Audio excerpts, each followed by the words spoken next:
The cutout and mask tool is one of the most powerful tools in photo editing. You can think of it as similar to making selections, and they are powerful as well. But cutout and mask is even more flexible.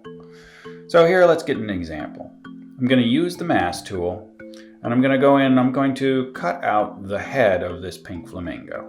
So I'm zooming in, and I'm setting myself up, and I've got some options. I can use basic shapes to cut it out. I can use the magic cutout, which is very similar to the wand select. I've got a brush select. I've got a lasso select. So you can see that these three, the shape, the magic, and the lasso, are similar to the three different options that we have for selections. And we get one more, to draw a cutout. What it boils down to is I'll use the lasso select here so that I can select this basic outline. I'm just drawing around. And here it's no different than making a selection. You can see it's cut that out.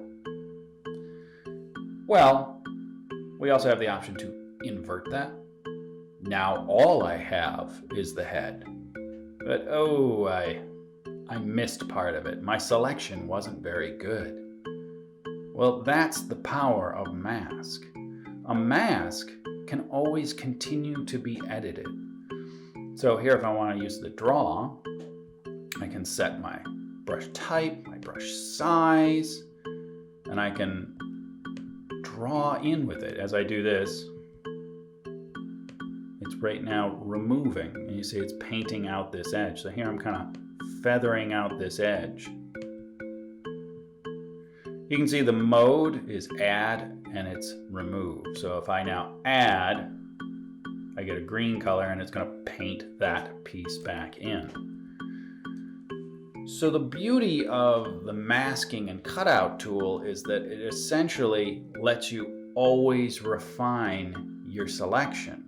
With a selection, when you make it, you can make a great selection, you can copy it, you can paste it, you can move it around. But once you've copied it and pasted it, your selection is gone. You have the piece you selected out. But with a mask, you're free to always re-edit it. You decide, oh no, I wish I actually had a piece of that neck. Well, here I'm gonna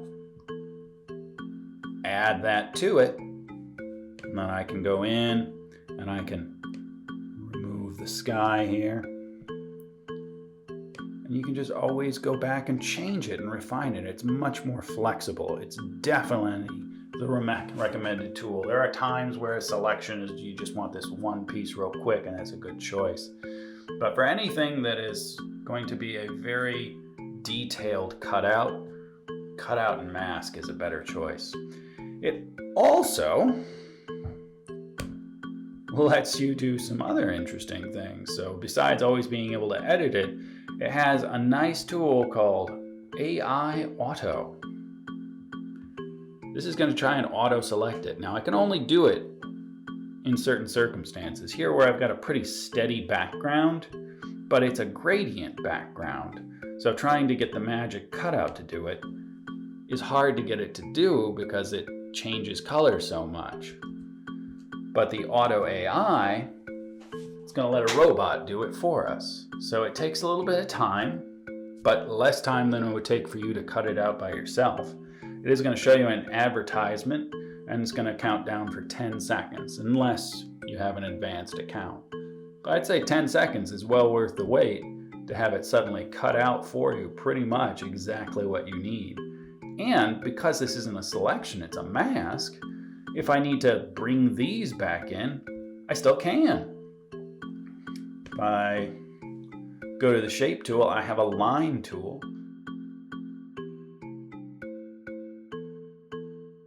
Because I've set my feather out to 10, I'm getting a perfectly straight line recapturing these. Cutout and mask, one of the most powerful tools in photo editing.